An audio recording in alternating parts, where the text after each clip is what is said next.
Welcome everyone to our Cancel Student Debt Voices event.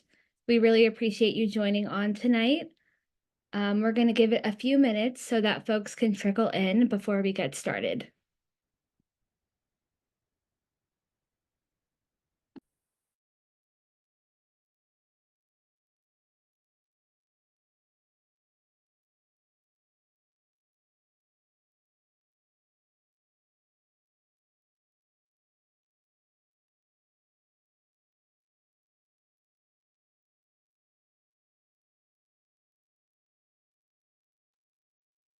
Thank you again, everyone, for joining us. We're going to give it a few more seconds here before we jump right in. We're really excited to chat about the latest updates, deadlines, and everything that this means for borrowers. We know that there are a lot of folks signed up. We're going to get a ton of questions, so I encourage you to use the Q&A to ask questions. We are going to cover, again, the programs, these updates shortly. So I would just encourage you to hold off for a bit, but we are going to try and get to your question as soon as we can.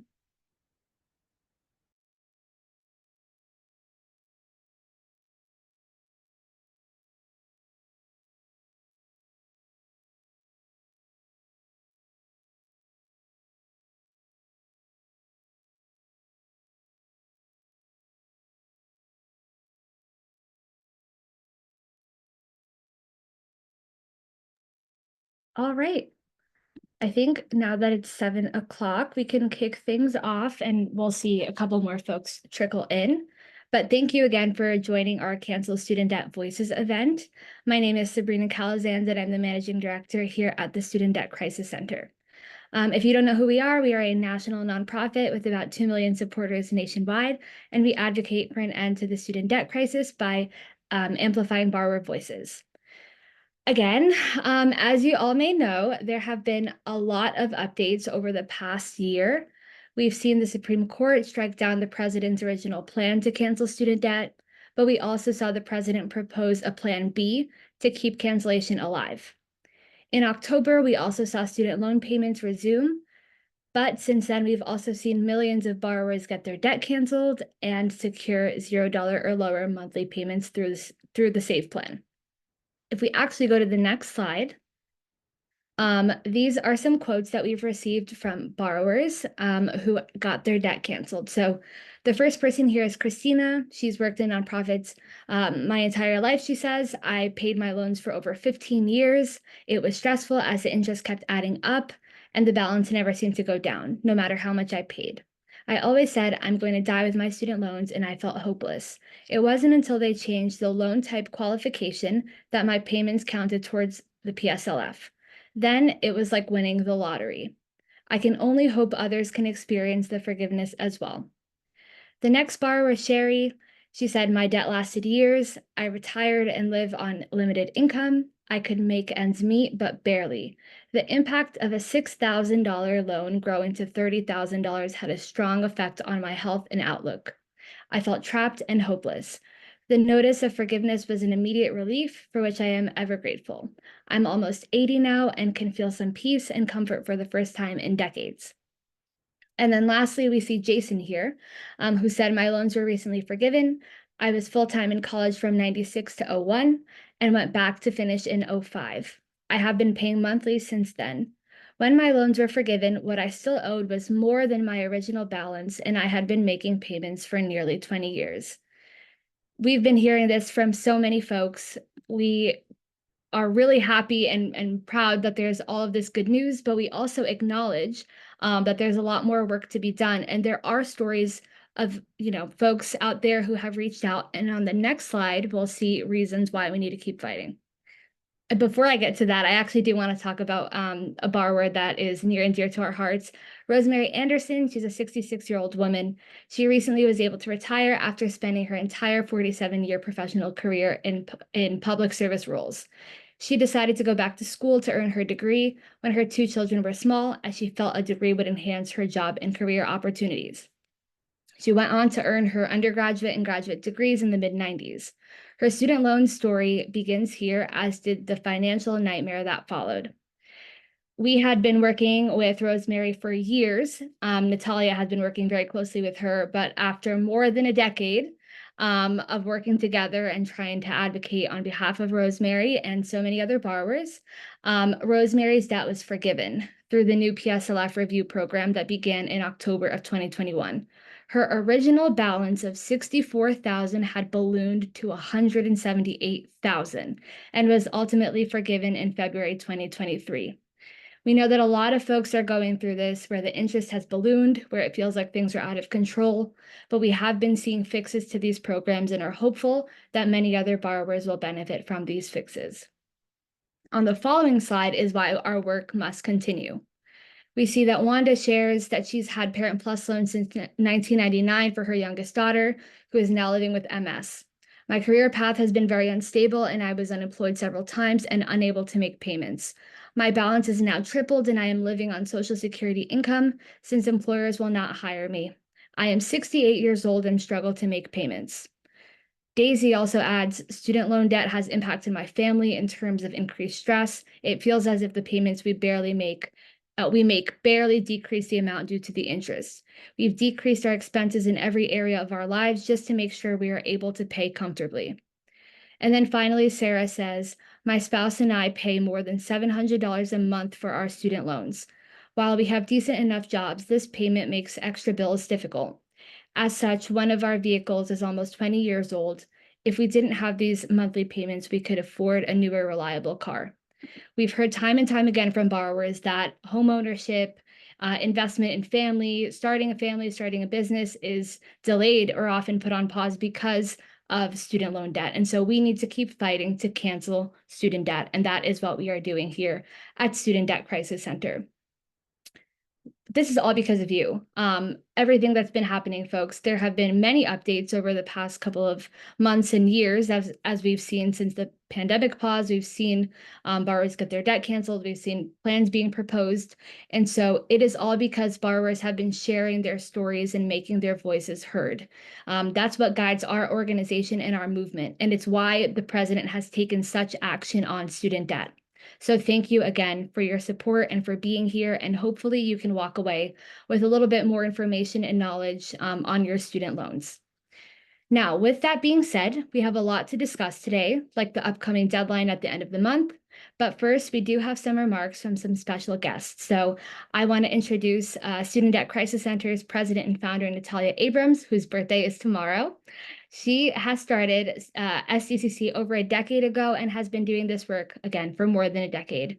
I'm going to toss it over to you, Natalia. Thank you for all of the work that you've been doing. It's a pleasure working with you, and I know how passionate you are about borrowers. So this is just great to see all of the updates that have been taking place. Well, thank you, Sabrina, and thank you for sharing the voices. This is our third annual Voices campaign. I remember you speaking with Senator Schumer at our first one, and this is all to elevate your voices, because we have felt for over a decade that it's by you sharing your stories, that's taking action, right? That's something that we then share with lawmakers to help change the laws and make, hopefully, student debt a thing of the past. Very honored to work with you, Sabrina, and thank you to my whole team for our whole team for pulling this together. As Sabrina mentioned, we have some video remarks that were sent in specifically for you all for this event. The first one is from, if you've joined us many times before, it's Senator Schumer, or Leader Schumer from New York.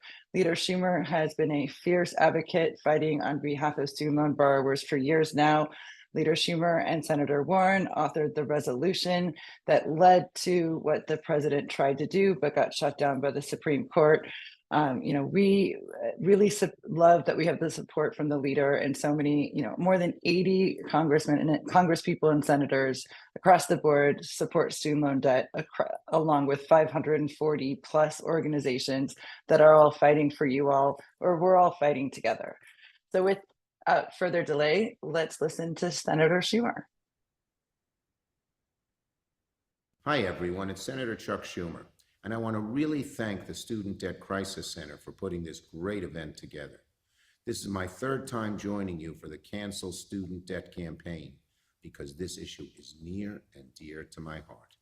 Student debt has become such a burden on the shoulders of so many people, holding them back from achieving the American dream.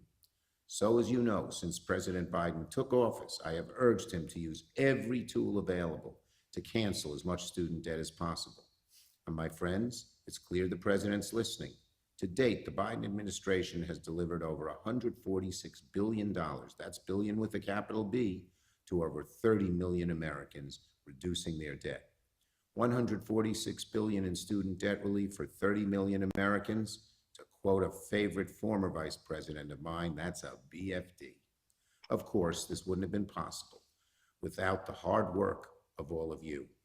You organized, you fought, you used your voices and shared your stories, and now your persistence is finally paying off.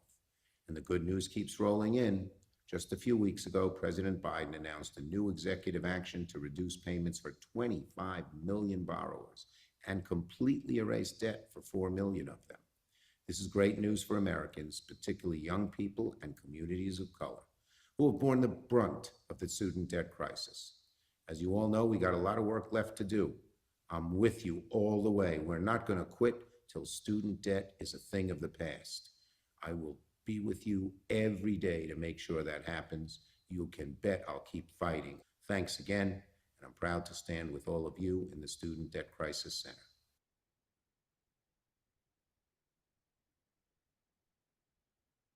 Center. So thank you, Senator Schumer, so much for the kind words. We are very grateful to have, the leader on our side.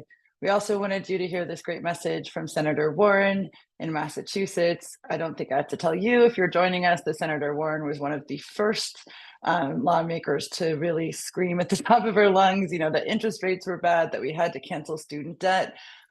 Student Debt Crisis Center has been working with Senator Warren for now more than a decade, and she is by far and away our favorite champion when it comes to this issue. Hello, everyone. It is great to have a chance to talk to you today about student debt cancellation, and boy, have we made real progress. President Biden has canceled more student loan debt than any president in history. As of this very moment, more than 4 million people across our country have gotten relief. 4 million people have gotten just a little more breathing room in their lives. That is huge. Now, we know the number could be a lot higher if it weren't for an extremist Supreme Court. Yes, the same Supreme Court that overturned Roe versus Wade. But that didn't deter Joe Biden. Nope. Most people would have just thrown in the towel after that Supreme Court decision and said, I tried, but not Joe Biden. He has continued to cancel student debt under other authorities. He created the SAVE plan to lower people's monthly payments, sometimes all the way down to zero. He fixed existing programs like the Public Service Loan Forgiveness Program to provide relief for our teachers, our nurses, and our firefighters. And now, President Biden is using his authority to start an alternative path toward debt cancellation, a new student debt plan that could benefit more than 30 million Americans. That is enormous news. But make no mistake, we will keep fighting, because canceling student debt is about giving everyone a chance to make it in this country, a chance to buy a home, to have kids, or to invest in their communities. And it is the right thing to do. Look, not even a decade ago, it seemed nearly impossible that we would be able to cancel student debt. But thanks to the work we've seen from people like you, millions of Americans have already gotten their loans canceled, and millions more are on the path for cancellation. It is an honor to fight shoulder to shoulder with you. We will not stop until we have fixed this broken system and gotten people the relief they deserve.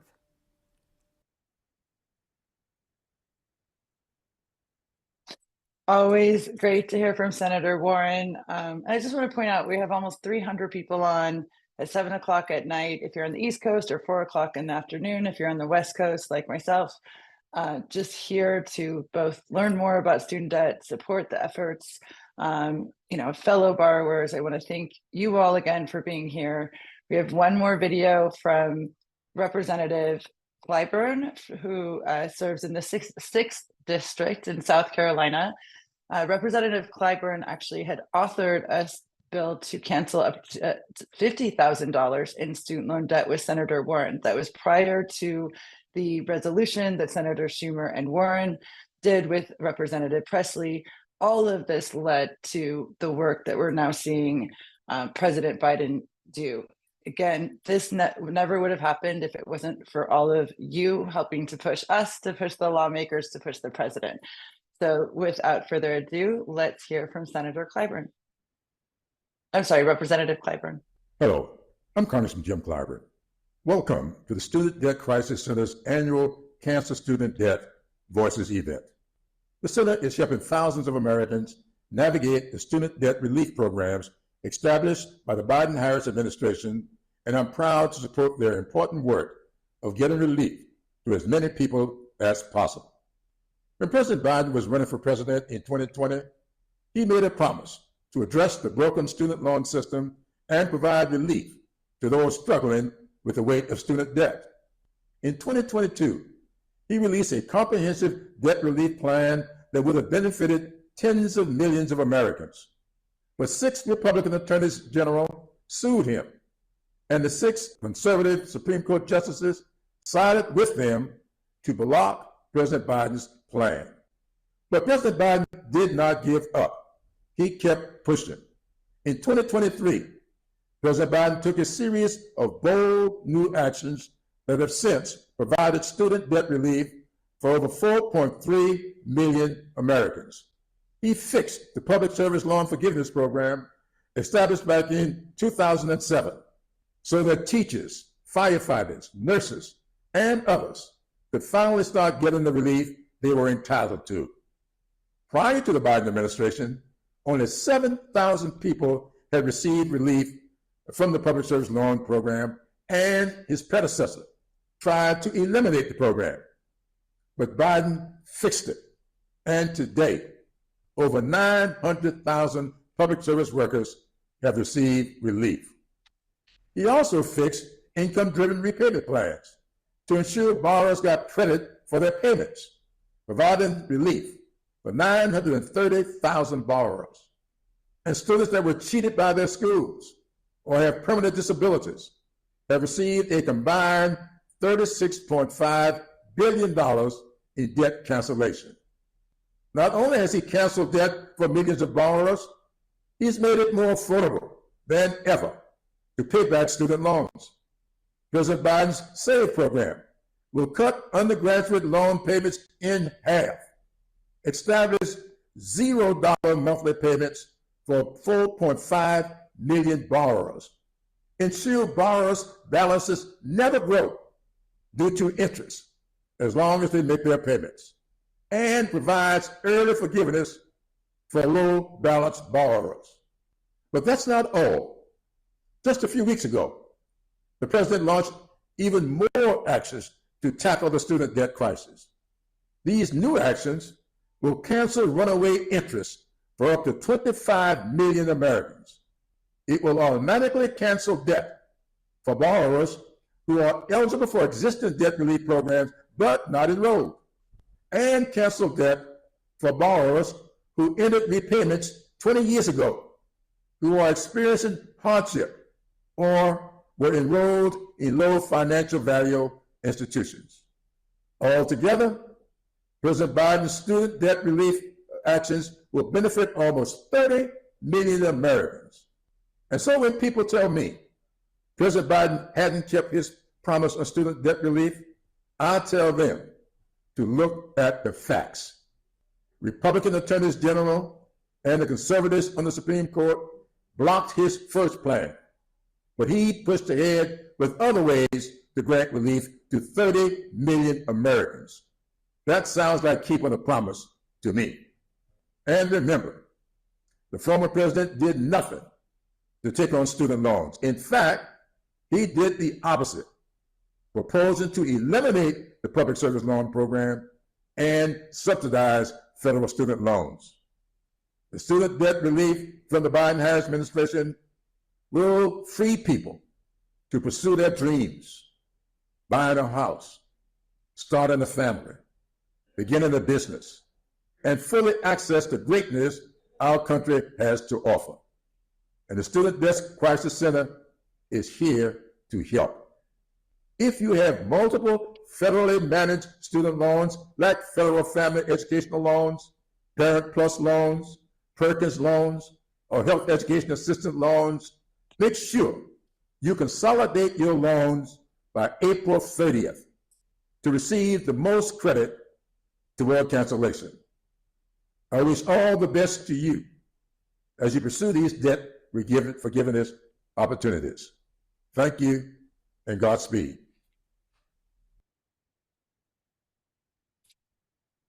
Just so great. This is our first time at Student Debt Crisis Center working with Congressman Clyburn. We, of course, supported his bill, but just wonderful to see that he's calling attention to such an important deadline. So I know he said a lot of other stuff, but really we're going to talk a lot about this consolidation deadline. For those of you who are interested or wondering what that is, we will go more into it. For folks with older loans, there is still time. You have to make sure your paperwork is fully submitted by April 30th. It can be submitted on April 30th, but it has to be fully completed on April 30th. I just want to thank again Congressman Clyburn, Leader Schumer, Senator Warren for their support, and for all of you for doing this. I will say that they talked about a lot of different numbers and what has been done so far. And, I said this a lot, if we have to stay in a lending system for college, we believe that we should have free college and all the student debt being canceled. But if we have to stay in the system, the truth is President Biden is doing a lot to fix the broken student debt system.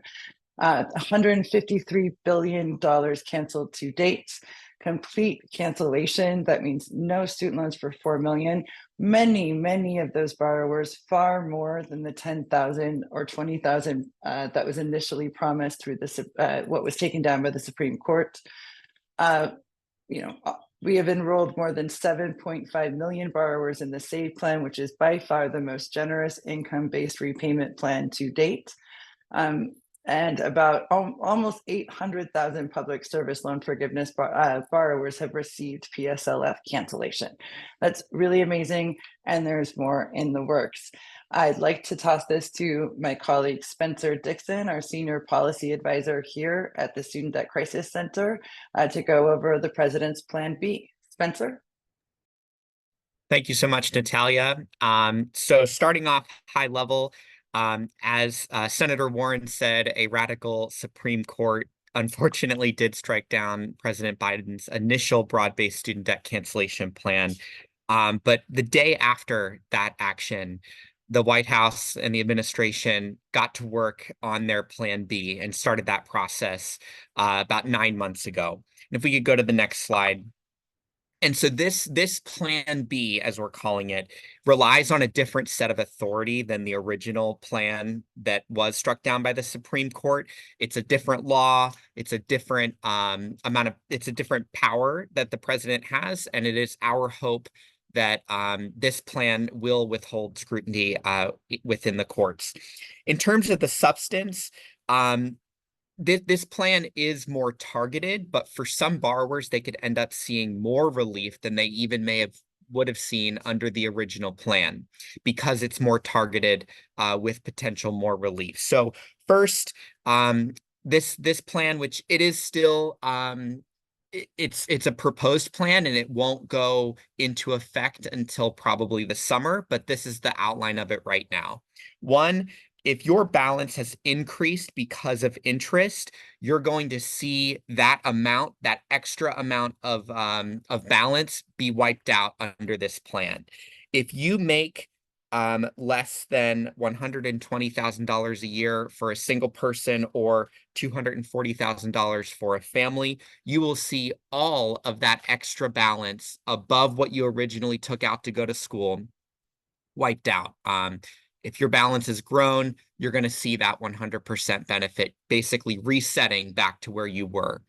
If you make more than those levels, you will receive up to $20,000 relief on the amount of accumulated interest since you entered repayment. Now, other components of this plan are really about automation of a lot of the existing relief programs that have been around for years. And that's been a big problem is borrowers are unaware sometimes of the relief that's there. And as we know, the application process can be challenging. Servicers can be inept or downright intentionally dragging their feet to their own benefit. So this is a big deal for a lot of borrowers. So this could include, if your school closed because of it provided a low financial value, even if it didn't close and it still provided a low financial value, you might see some benefit from here. If you work in a public service job, whether that's nonprofit or government, we'll talk more about that later, that's going to be automated through this program. And if you've had your loans for 20 years or more since repayment for undergrad and 25 years or more for any amount of grad loans, that is going to be the balance of that is going to be automatically forgiven. And some of these things may sound familiar because they are based off of existing programs, but the idea is that all of this will be automated based off of information that the government already has. And then finally, there's going to be a broad sort of catch-all for relief for those borrowers experiencing hardship, although we are still waiting on the exact definition of what that hardship will mean and what the details of that will be. But we will continue to look out for that and inform our supporters once that is released. And with that, I am passing it back to or over to Sabrina Ashley. Awesome. Thank you, Spencer. So I'm going to go ahead and kick us off on our workshop for today. So I just want to go over a quick overview of what we'll be discussing. So we'll be going over loan types, repayment plans, consolidation, some more detail about updates, and then also debt relief. I just want to remind everyone as well that we are not financial counselors or attorneys. We are advocates and experts here to help, and we are doing our best in the Q&A, so keep dropping those questions. At the end, we will have an extensive Q&A period. So I will be fielding some more commonly asked questions there. And if we do not get to your question, I encourage you to send us an email and we will drop that in the chat. So we can go ahead and kick this off with student loan types and servicers. So here you can see that we've broken down federal student loans into 3 main buckets. Today we will not be going over private loans, just federal loans. You can see that we have direct loans, Perkins loans, and FFELP loans. And in direct loans, which are the newest loans that are given out, we have direct subsidized, unsubsidized, graduate plus, parent plus, and consolidation. And the main difference, or the note that I'll make there, is that the difference between subsidized and unsubsidized loans are just whether you accrue interest during your in-school deferment period or whether you are not accruing interest during that period. Then we have Perkins loans, and these loans are older, they're not given out anymore, and they are held by your institution. So if you have a loan that says that it is held by an institution, that is probably a Perkins loan. And then we have FFELP loans, which are known as Federal Family Education Loan Program loans. It's a long name, and they also have a few different loans there. So we've got subsidized Stafford, unsubsidized Stafford, FFELP Plus, and FFELP Consolidation. And the thing that I'll know about FFELP loans is that they are also not no longer given out, and they can either be commercially held or held by the Department of Education. And it's really, really important to know what type of loan you have and also who your servicer is. So on this next slide, we will go over student loan servicers. So we've listed out a few of the more common ones. So here for federal student loans, we have Aidvantage, AES, CRI, Ed Financial, Heartland, Mohila, Nelnet, and OSLA. And these servicers can change periodically, so do not worry if you borrow a loan under Nelnet and then maybe you get Mohila when you're in repayment. This happens frequently, and our best advice is to just keep all of your paperwork and keep track of all of your loan information, so that way nothing gets complicated in that transfer. If you have a private loan, it's probably going to be held by a bank or a private institution. So places like Discover, Navient, Sallie Mae, SoFi, and Wells Fargo. But we'll just be focusing on federal student loans for today.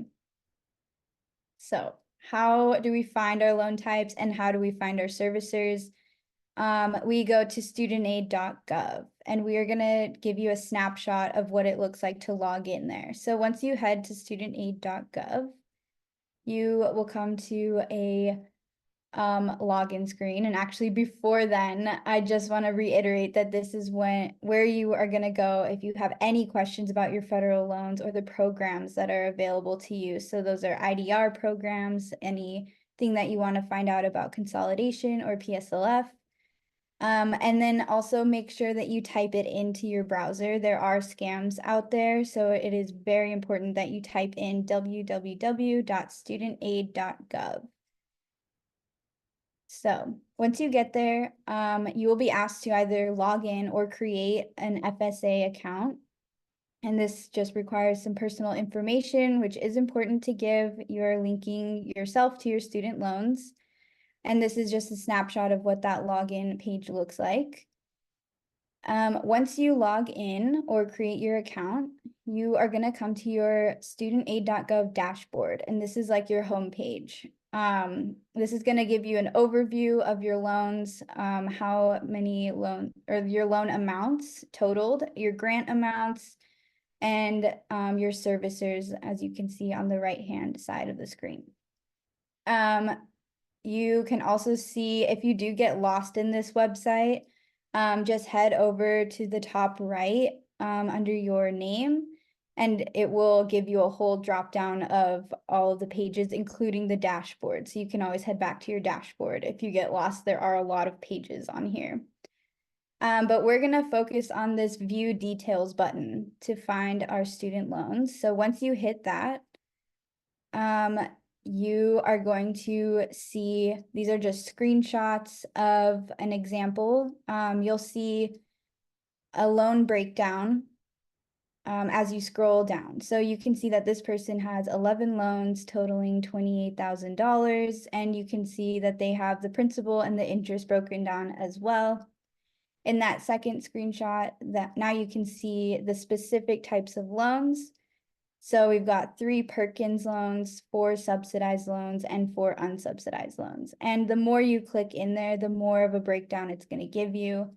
And this is where you're going to find your loan types. And that's very important to understand any of the processes that we're going to be going over today. All right, with that, I'm going to go ahead and toss it over to Sabrina Calazans, and she is going to go over student loan repayment options. Thank you, Sabrina Ashley. Yes, there are a lot of options here, so we're going to jump right in. So we're starting off with the repayment plans. I'll start off with the alternative plans. There is graduated repayment, extended repayment, and extended graduated repayment, but we will not be talking much about that today. There is the standard plan. So once folks enter into repayment, you are automatically placed into the standard plan. I'm going to get into the specifics of that shortly. Then the other option, if you don't want to remain in the standard plan, is to enroll in what is called an income-driven repayment plan. There are 4 types of plans. There's SAVE, which is the newest one released by President Biden. There's pay as you earn.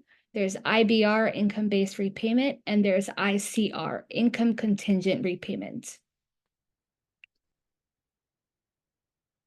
So the standard plan is a 10-year repayment plan with fixed monthly payments. So your payments will not change throughout those 10 years. But we know that for a lot of folks, the standard repayment payment is very high. And so there are other options such as IDR plans that are more affordable for borrowers who are struggling.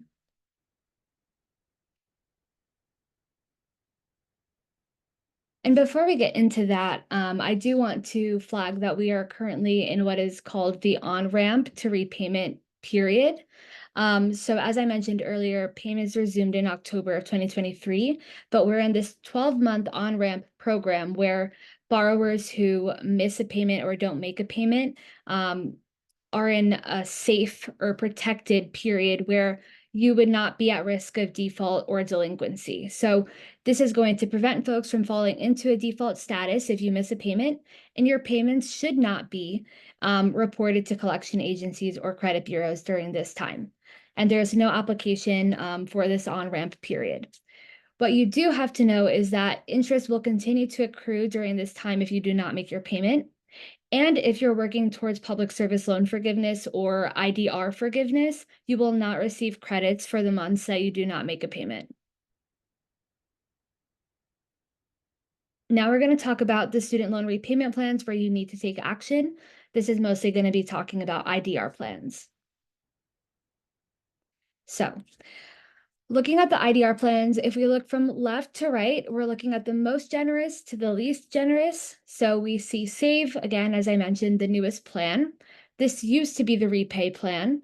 If you were enrolled in Repay, you were automatically placed into SAVE. We know that a ton of folks have enrolled in SAVE, have secured lower monthly payments as low as $0, which is really great to see.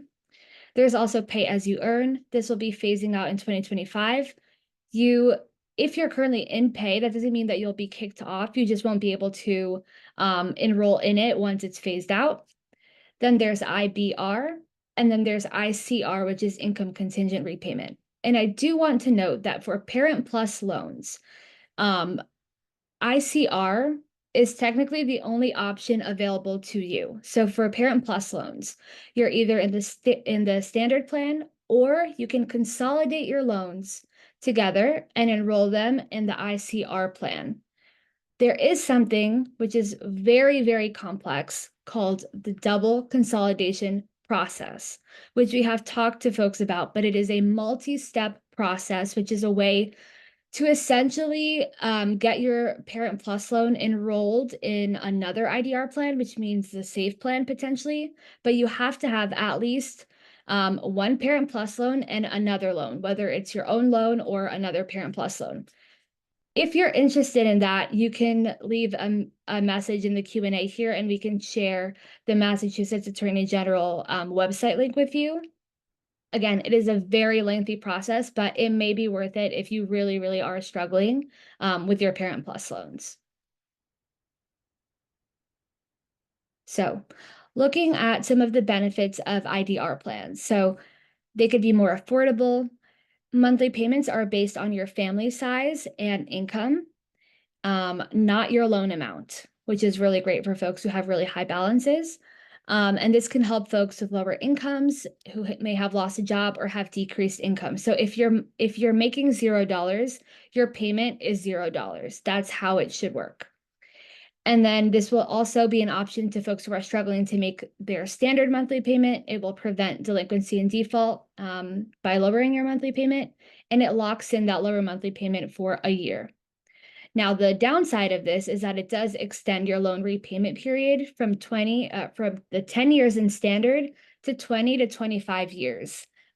Mostly undergraduate loans are in a 20-year repayment, and then graduate loans 25 years. But again, it fluctuates with each of the plans. But just wanted to flag that for folks because it is something to consider. Now, the SAVE plan has been touted as one of the most generous plans. So we're going to talk a little bit more about the SAVE plan and the benefits to it. So who qualifies? If you have direct undergraduate and graduate loans or direct consolidation loans, you're eligible for the SAVE plan. The loans that do not qualify for the SAVE plan are FFELP and Perkins and Parent Plus, unfortunately. This is something that we're fighting for, to have Parent Plus loans included. Unless you do that double consolidation process, it wouldn't be eligible. And then in terms of the loans that do not qualify the FFELP and Perkins, if you do consolidate your loans into a direct consolidation loan, it would then be eligible to be enrolled in the SAVE plan. So that is something to consider. And one of the benefits of the SAVE plan is something called automatic recertification. So that would allow the Department of Education and the IRS to communicate to each other, and they would report your income and determine your monthly payment based on that information. You can opt into that and have it done automatically, as I mentioned, or you can opt out. It's worth opting in if your income doesn't change much, if it stays the same throughout the year. It's worth it to opt out if your income fluctuates throughout the year and you expect changes in your family size at least every 12 months. So if you work seasonally, you might not want to opt into this. You might want to opt out. Now, the SAVE plan is a 2-phase plan. So there are some things that are effective now, and there are some things that will kick into effect in July. Right now, folks who are making $15 an hour or less, or $30,000 a year or less, should have a monthly payment of $0. Another really, really important piece is the unpaid monthly interest will be waived as long as you make your minimum monthly payment, even if it's $0. And we'll show an example of that shortly. But if you make your minimum monthly payment, you should not see your balance grow on the SAVE plan. And a really, really great piece here is if you have an original loan balance of $12,000 or less, and you've been in repayment for 10 years, at least 10 years, you are eligible to get your debt canceled. This is on a sliding scale. So for each dollar above 12,000 is an additional year of repayment. So if it was 13,000, it would be 11 years of repayment, and so on and so forth. So this is a really great way for folks who went to community college or who took out low amounts of loans to get their debt forgiven on a faster timeline. And then beginning in the summer of 2024, so in July, we're going to see undergraduate payments be cut in half for folks enrolled in SAVE, and for folks who are enrolled in SAVE who have a mix of undergraduate and graduate loans, you'll see your payments reduced, although it will not be in half.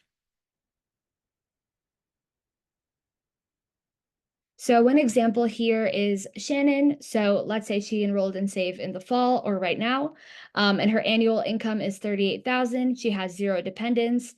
Her repayment began in 2019 and her balance is $25,000.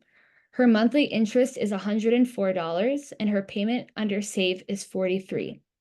If Shannon meets her payment of $43 each month, that monthly interest is going to be subsidized. So she will not see her balance grow based on the interest there. Now in July, if nothing changes, meaning her income remains the same, the dependents remain the same, we will see her payment reduced to $22. So you'll see that be cut significantly, which is really great. We've seen folks have their monthly payments lowered, and to see it lowered even more is phenomenal. All right, I'm going to toss it to Sabrina Ashley to ask a couple of questions here. I know that was a lot of information. We're working our way through Q&A, so please be patient with us.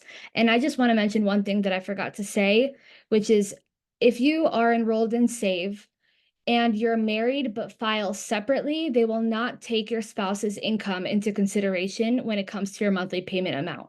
That's something that we hear from folks all the time, so I just wanted to mention that really quick. But with that, Sabrina Ashley, I will toss it back to you.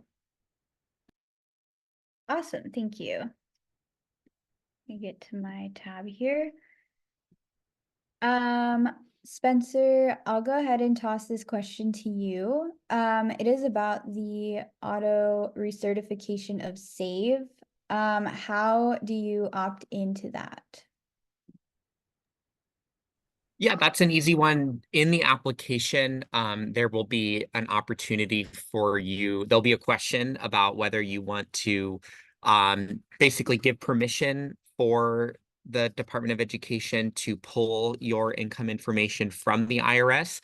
And for a lot of folks, this is a good option because it means you never have to worry about recertifying your income again. And never have to worry about that, your income or your payment going up.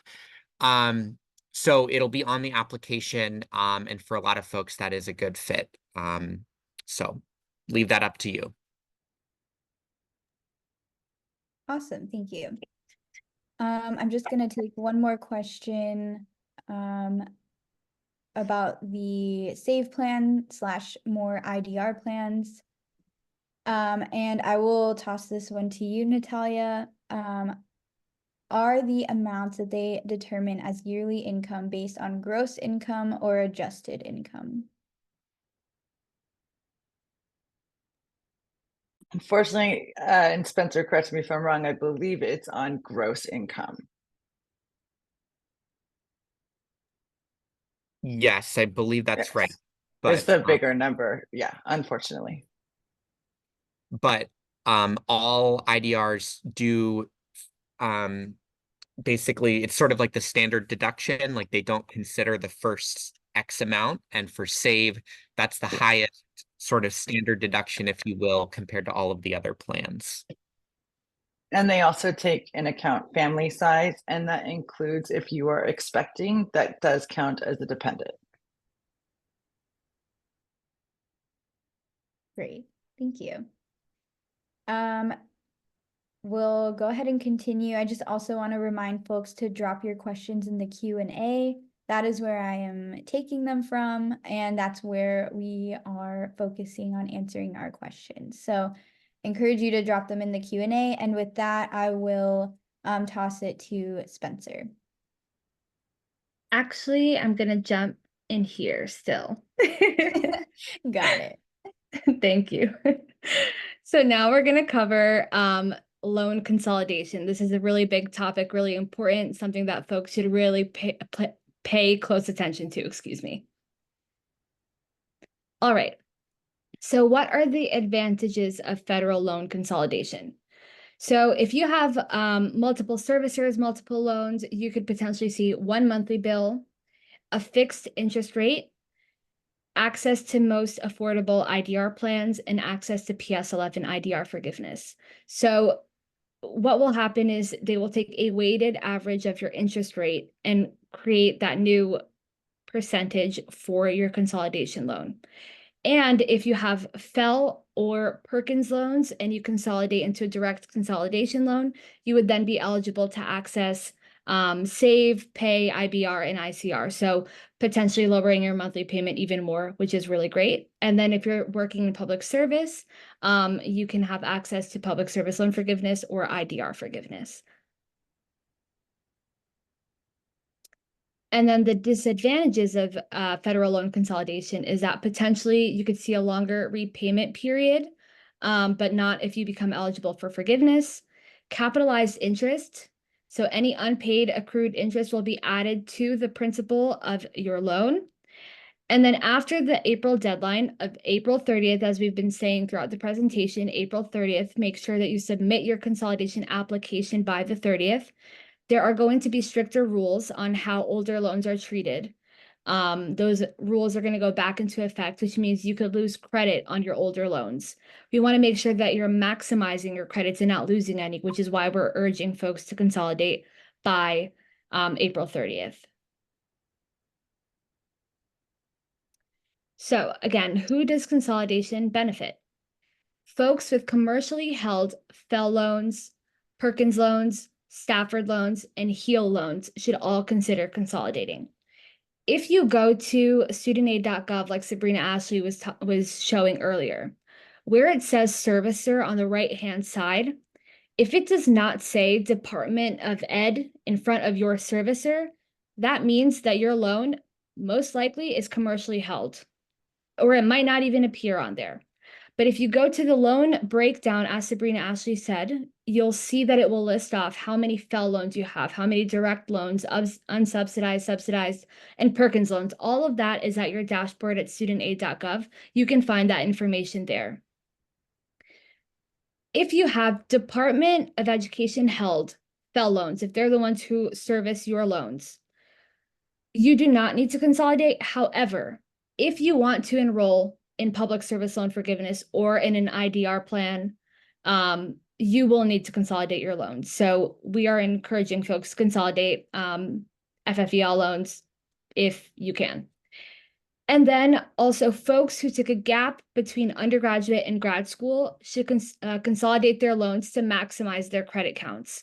So if you went to undergrad in 2000, but you went to grad school in 2015, you should consolidate them so that it maximizes the credit count, so that the newer loans from grad school will take on the credit counts from undergraduate, effectively bringing you closer to forgiveness, essentially moving your timeline up quicker. And again, the deadline is April 30th. Now, the consolidation process can look like different things. So here are just some examples for folks. You can consolidate a direct loan with a Grad Plus loan that will become a direct consolidation loan. You can consolidate a FFELP loan or multiple FFELP loans, Perkins or HEAL loans, and Parent Plus loans together into a direct consolidation loan.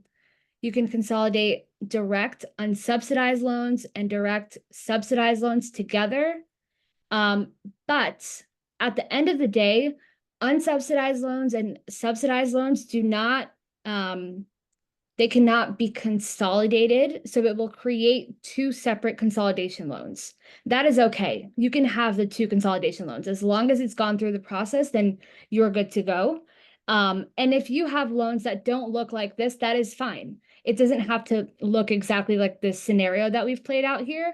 As long as you end up, again, if you have FFELP loans, Perkins loans, all of that, and you end up with the word direct in your loan type, then you are all set and good to go. That's the most important thing here. And if you're looking to consolidate, we can make sure that we drop the link in the chat, but you can go to studentaid.gov, and at the top on the toolbar, you'll see where it says loan repayment. Hover over that, and then you'll be able to click on consolidate loans, and you'll be able to walk through that process. For some folks, it takes 20 minutes. For some folks, it takes longer. So I just encourage you to make sure that you have plenty of time to go through it and to take notes as well, just to be sure that you're aware of loan servicer and just basic loan information. It's really important to have this on hand. And with that, I'm going to toss it over to my colleague, Spencer.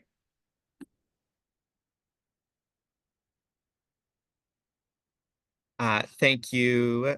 Just turning on my video. Thank you, Sabrina. Sorry, it's weirdly dark. I sat outside and the sun is setting.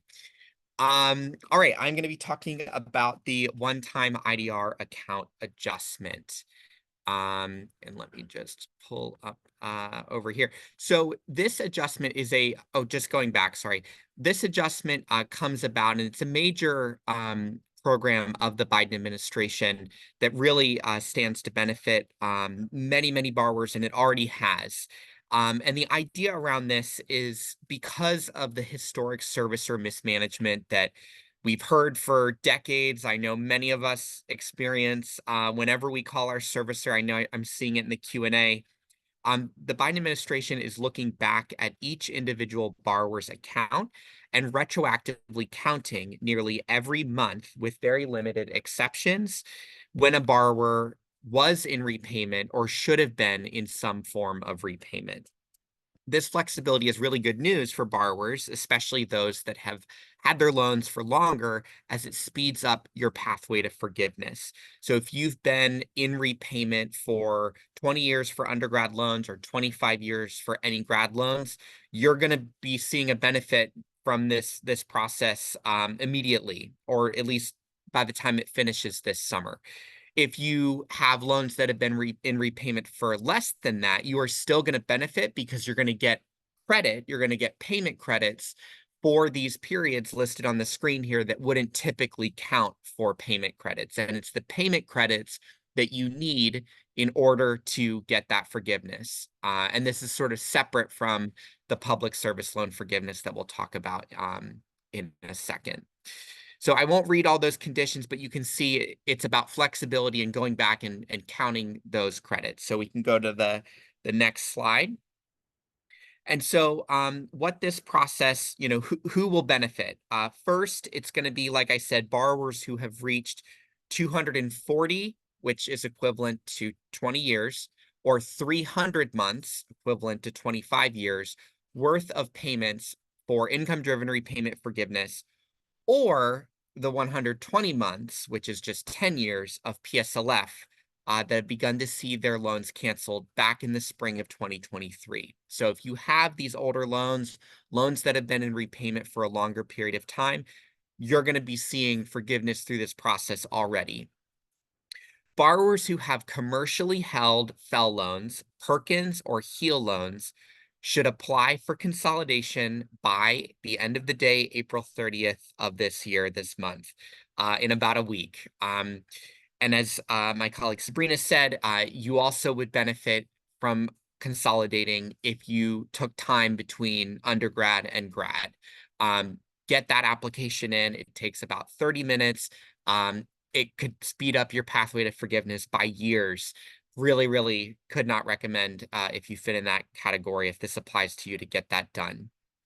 And then lastly, all other borrowers, as I mentioned, will begin to see their accounts updated with those qualifying payments. So even if you haven't been in repayment that long, you're still going to benefit from this process. And every borrower on their studentaid.gov account by the summer, is what we're told, is actually going to see a number of credits that you have. Right now, that doesn't exist yet. And it exists for people who are pursuing PSLF on MOHELA, but all borrowers are going to be able to see that count by the time this process finishes towards the end of the summer and into the early fall. So next slide. So we're just going to provide an example. So Diane here has commercially held FFEL loans, but consolidated before the April 30th deadline. Throughout her repayment period, Diane was misinformed by her student loan servicer, surprise, surprise, about her options and was put into deferment and forbearance several times. Because of this one-time account adjustment, which she became eligible for only because she consolidated or converted her older commercially held FFEL loans into a direct loan, because she did that before the end of April, Diane will have her entire loans forgiven by this coming summer because she will have been in some form of repayment on her undergrad loans since 2004, which is 20 years of repayment. So we show Diane's job type here because she is not eligible for PSLF, but she's still going to get full forgiveness because she consolidated. She converted her old commercially held FFEL loans into direct loans, and she got swept up under the IDR account adjustment process, which is basically automatic once you've done that consolidation process, and she will have had her loans forgiven. So I know next we're going to take some questions before I talk about PSLF. So I'll probably kick it to Sabrina Ashley to cue that up. Yes, thank you, Spencer. And actually, I will kick this first question off to you, Spencer. I think a few folks are getting confused on the SAVE program, public service loan forgiveness, direct subsidized, unsubsidized loans. So maybe we can straighten some of this out. This person said, I'm on the SAVE program and in public service loan forgiveness, and they have direct subsidized and unsubsidized loans. Do they have to consolidate? Unless they took time between undergrad and grad, I would say no. They do not need to consolidate. Because of the Biden administration's approach to the student loan program, there's very little harm in consolidating, but under that scenario, no, I don't think it's necessary. Great, thank you. Sabrina, I'll toss this one to you. A few folks are mentioning that they already have some consolidated loans, but they have additional loans. Does the time frame there matter? This person has a consolidated loan from 2013 and another one from 2022, and they're asking if they can consolidate those loans? Yes, they should be able to consolidate those loans together. Also, I've been seeing this question in the chat. If you have FFELP consolidation loans, you need to consolidate those into direct consolidation loans. Some folks have already consolidated in the past, but you will need to do so again. I know it's an annoying process to have to go through, but it is beneficial to consolidate those FFELP consolidation loans. So we encourage you to do so at studentaid.gov. Consolidating that 2013 loan with the 2022 loan will allow them to maximize the credits there.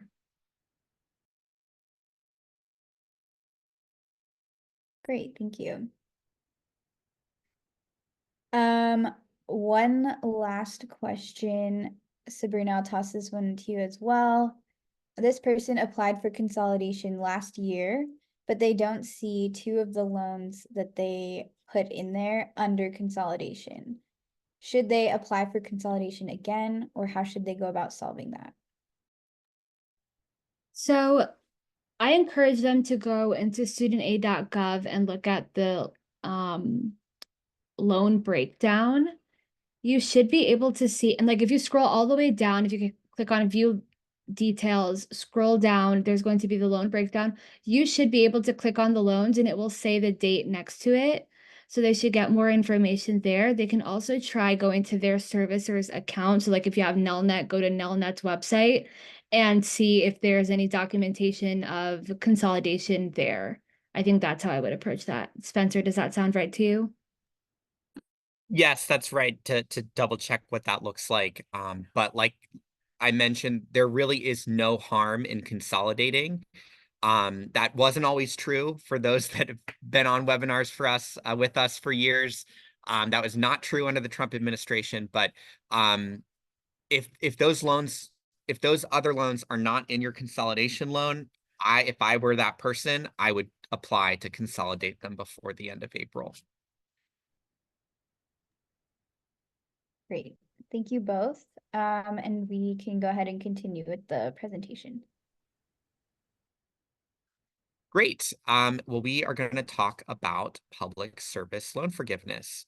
So next slide just provides an overview of this program. It started in October 1st of 2007 is when it became effective. So any talk of repayments or employment history, that clock could only start as early as October 1st of 2007. The whole idea of the program is that borrowers who work in public service get their loans forgiven after 120 monthly payments that coincide with 120 months of public service and that means either working for a nonpartisan nonprofit, most nonprofits, or any level of government, local, state, federal. It just matters who your employer is. It doesn't necessarily matter beyond that what you do. It's who your employer is. Payments are cumulative, not consecutive. So if you've gone in and out of public service employment, you get to keep those credits and then add to them when you come back. When you do get that forgiveness, all of that forgiveness is tax-free and will be, as long as the program exists at the federal level, and is tax-free for, I think, all but one state, and I don't remember which state that is. Some criteria to check through to make sure, do you have a direct loan? Historically, that's been required, although there's flexibility that allows some non-direct loans to qualify under the Biden administration. Does your employer qualify? This one's pretty straightforward and has not changed. It's a nonprofit or government. Are you in a qualifying repayment plan? We're going to touch on some of these, so I won't go into them fully. You do have to document your employment through the PSLF form, which is actually the employment certification form. This is the one and only form for PSLF. That can get a little confusing because it's a form that we encourage borrowers to submit on an annual basis to lock in your credits, but it's also the same form that you officially apply for at the very end to get that forgiveness. And then, like I said, once you've earned those 120 credits, you apply for that final forgiveness, and you get that processed. And again, it's worth mentioning this program suffered horrible mismanagement in the past. There were 7,000 approved borrowers through PSLF at the end of 2020. That number is now almost 800,000. So these flexibilities have made a big difference, and borrowers are getting relief. Next slide, please. So the real benefit of PSLF comes when you combine pursuing PSLF while being enrolled in an income-driven repayment program. And that is because you want to make your monthly payment as low as possible, even if that means scratching the surface on, what would need to be paid to pay it off. You want to pay as little as possible because you want to defer as much of that to the end to get that forgiven. That's really the magic, and that's, you want to be in an IDR that gives you the lowest monthly payment.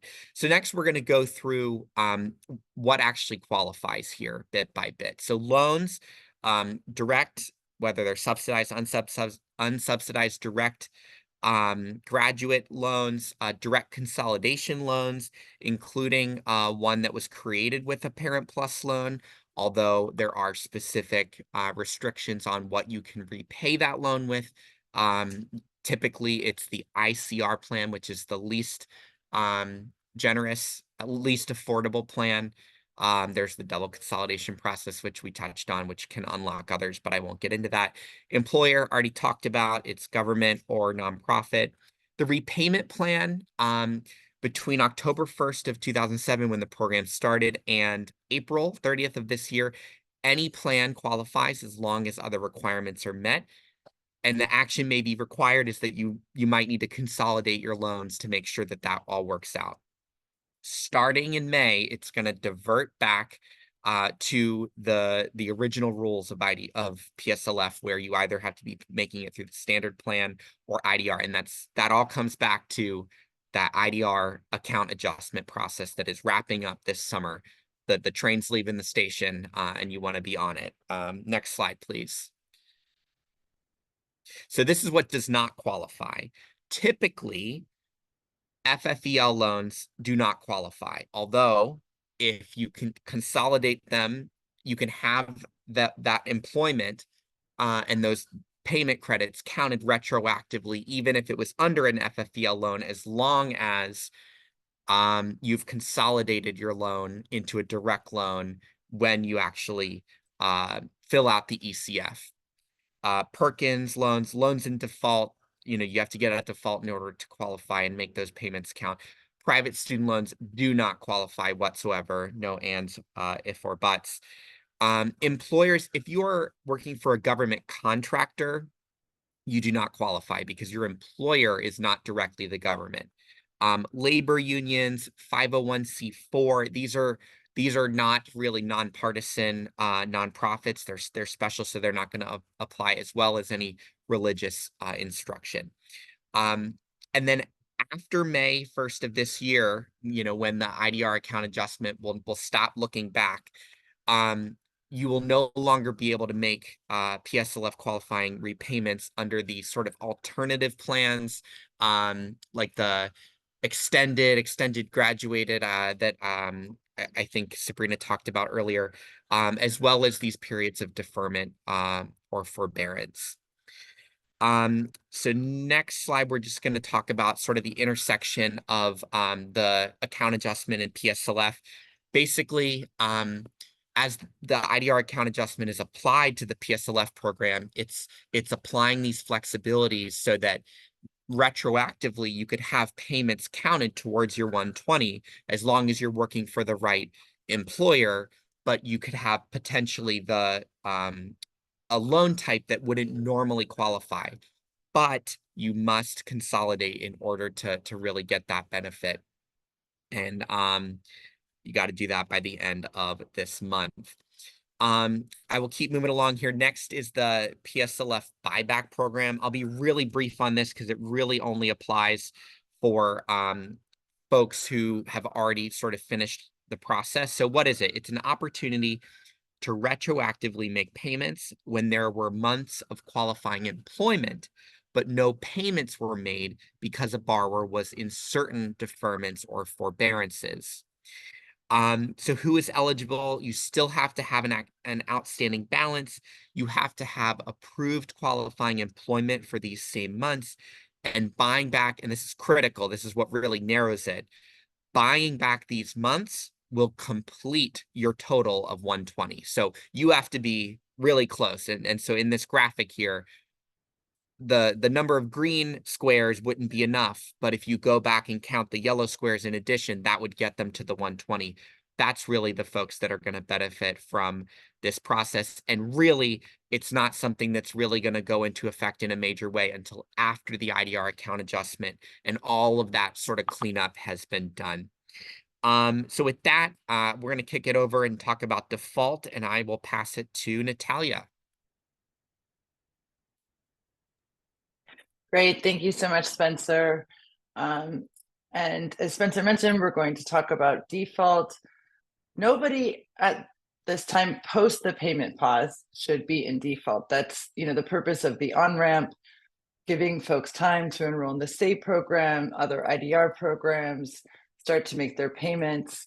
But we do want to talk about something that if you were in default prior to the payment pause or the pandemic, so prior to March 20th of 2020, there is a program that streamlines the process to get out of default.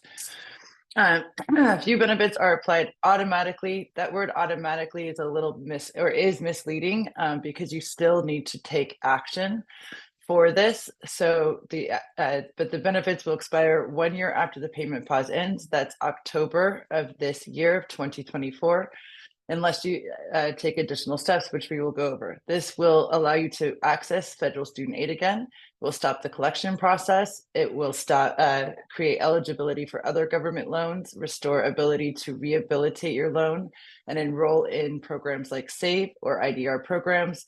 And your loan will be classified as current in reporting to credit agencies rather than in collections. So what you need to do is you can go to myeddebt.ed.gov and log into your account. You can call with the phone number provided to you on the screen. A tip before calling is to look up, your income on the most recent tax return. But if you don't have it, don't worry, you should still call.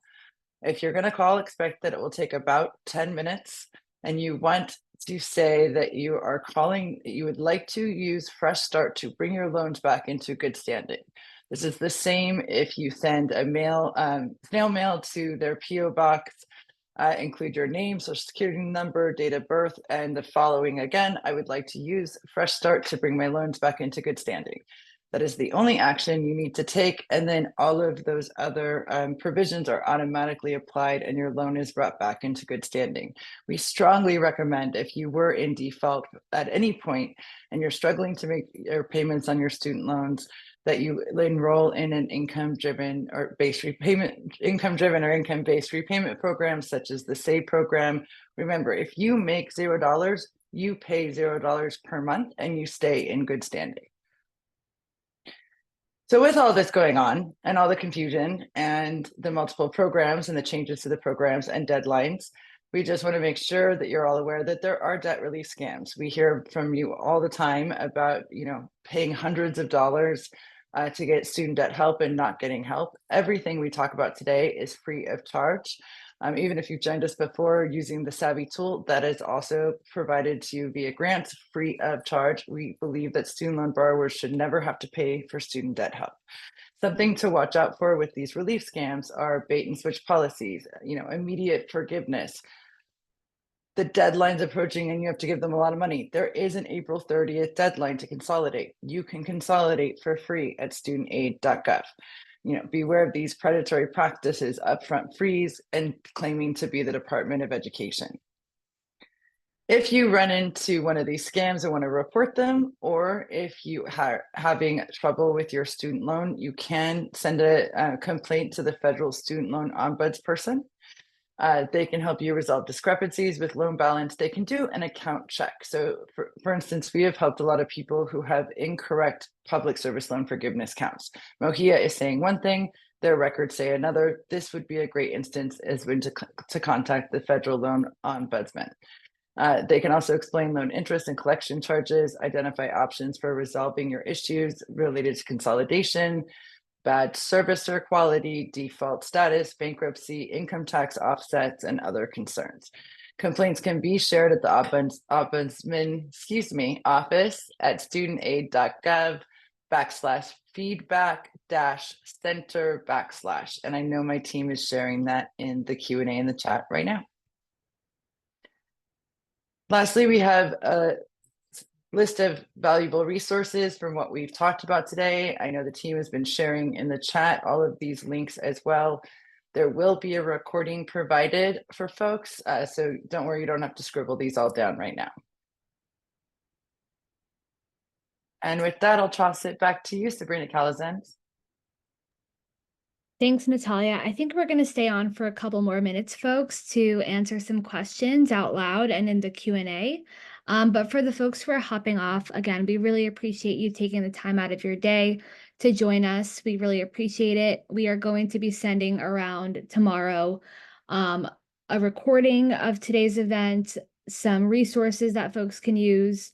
And as always, you can feel free to email us. I ask for your patience once again, just because we are a small team and we will do our best to get back to you. So thank you again for joining.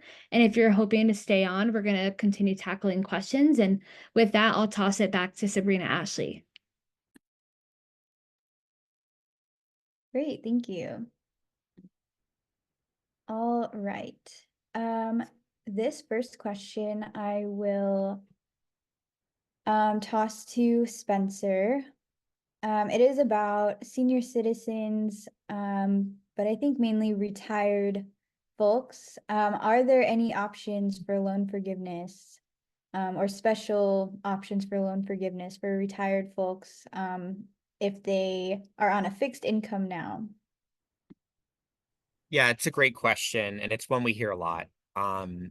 So one, overall, there are none that are specifically targeted to this population, but there are parts of the existing programs that will benefit this population. One, not to beat a dead horse, but enrolling in an IDR, if you're not already in one, can really help lower your monthly payment. And for most borrowers, the SAVE plan will be the most affordable. Two, if you've been in repayment on an undergrad loan, and remember, repayment can include a lot of different things and not just repayment under the IDR account adjustment, you're going to get your loans forgiven after 20 years. Regardless of who you work for, and if you're retired, that's not taken into account. It's 20 years and you'll get it forgiven. If that's on undergrad loans, 25 years if there are any grad loans or Parent Plus loans. So I know that may be disappointing to hear, but there are still some of those other programs that are going to benefit older Americans. Great, thank you.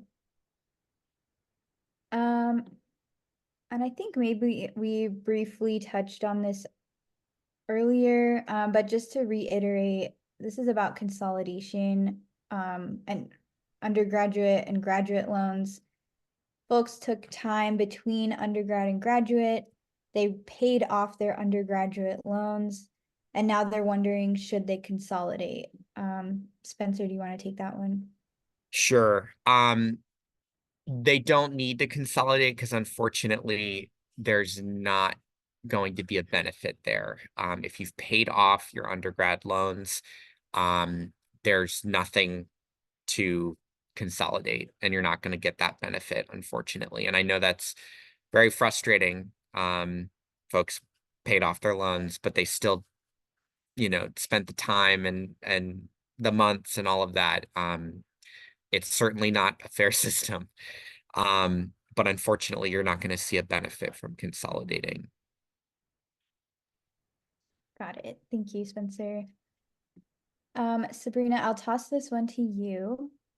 I think the question here is, if married folks can consolidate their Parent Plus loans together. So this one person said some of their Parent Plus loans are in their name and some are in their husband's name, and they're serviced by different servicers. And so how do they consolidate them? Can they consolidate them together?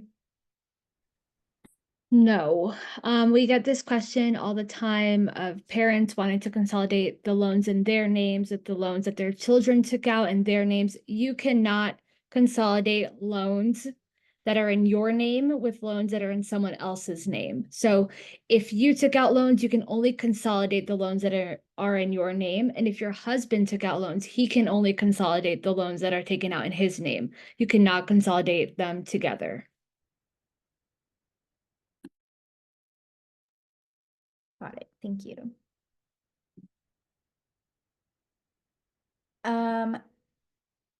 Sabrina, I'll also toss this one to you. This person says that they've been in an IDR plan for many years, and they're wondering if they should switch to Save, and if it restarts the clock for repayment. So it does not restart the clock. And I've been seeing a couple of questions like this. Save, the folks have been asking, what is the difference between Save and IDR? Save is a type of IDR plan. IDR stands for Income Driven Repayment Plan. That's the larger umbrella. That's like the big category. And then Save, Pay, IBR, and ICR fall underneath the umbrella. So Save is a type of ICR.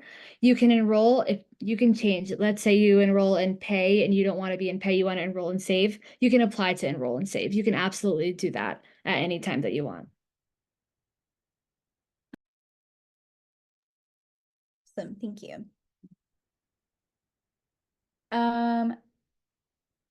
Spencer, I'm gonna toss this one to you. It's about PSLF and consolidation. So this person is applying to consolidate their loans, and there's a warning that says that if they consolidate, that their loans that are in PSLF may be reset to 0 payments.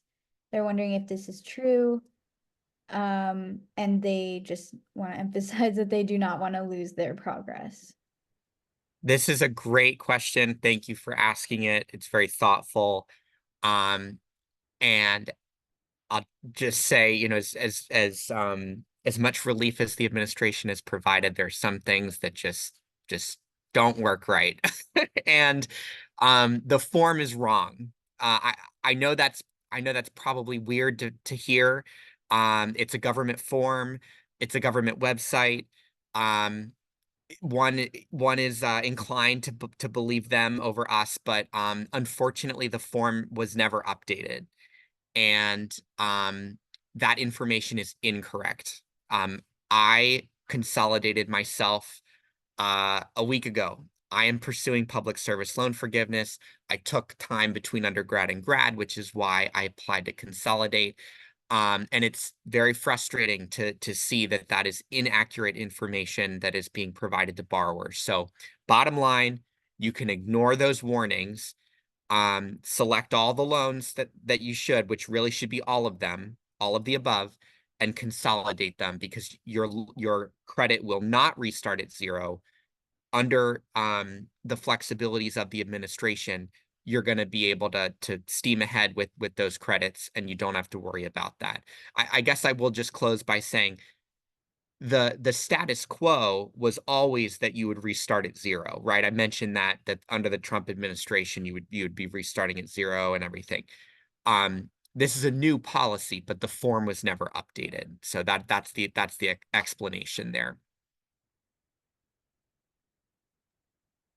Got it. Thank you for clarifying that.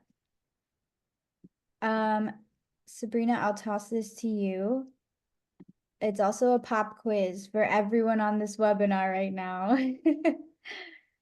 What is the April 30th deadline for? Yes, as a reminder, the April 30th deadline is when folks should submit their consolidation application. Do not wait until May 1st. Do not wait until after. Do it by the 30th. It is just the best thing to do to maximize your credit counts, to make sure that you're getting the forgiveness that you're entitled to. We don't want you to miss out on leaving any dollars on the table. I heard from one borrower, actually I hopped on a Zoom call with her. She had loans from undergrad loans from 1995, and then she had grad loans from 2017. And she never consolidated the two of them. So she got the 1995 loans canceled, but the 2017 was not canceled because they were not consolidated together. So she missed out on thousands of dollars of cancellation because she did not consolidate. So we want to make sure that the folks on this call, that as many borrowers as possible consolidate their loans in order to be eligible to get their debt canceled, to enroll in SAVE and other IDR plans, and public service loan forgiveness. So it is really important. Please do not forget that April 30th deadline. Awesome. Thank you so much, Sabrina. I've got one more question. It's a little specific, but I think it sums up a lot of the questions that folks are asking in the chat. So Spencer, I'm going to toss this to you. This person says, I want to make sure I'm understanding correctly. If they consolidate their undergraduate loans from 2005 with their grad loans from 2014, will they get credit for all the payments made from 2005 on the entire balance? Yes, as long as you still have a balance on your undergrad loans, you will apply that repayment count to all loans in your portfolio, including your grad loans. It's a huge benefit for those borrowers that qualify. Awesome. Thank you. Hopefully that was helpful for several people in the chat. I know it's like very confusing. You are not alone. We are battling these processes as well. We get confused all the time. But that's why these workshops are so important. And I think those are the questions I'm going to ask tonight.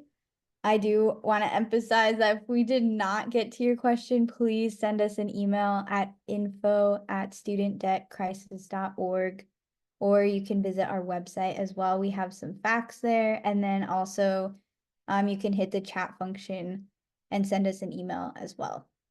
But I'll go ahead and toss it back to you, Sabrina, for anything else.